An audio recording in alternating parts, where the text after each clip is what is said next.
An earthquake of magnitude 3.2 shook Meghalaya late Sunday night.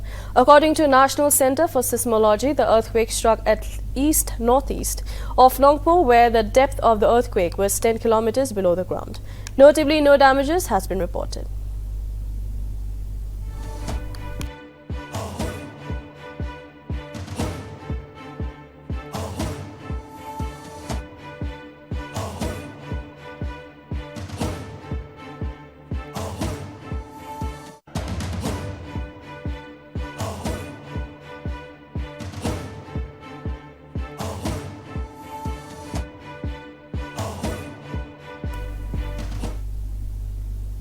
Piles Care Center, address Burma Camp Walford Road, opposite Police Point, Dimapur. Contact number 9863758600, 69097171178.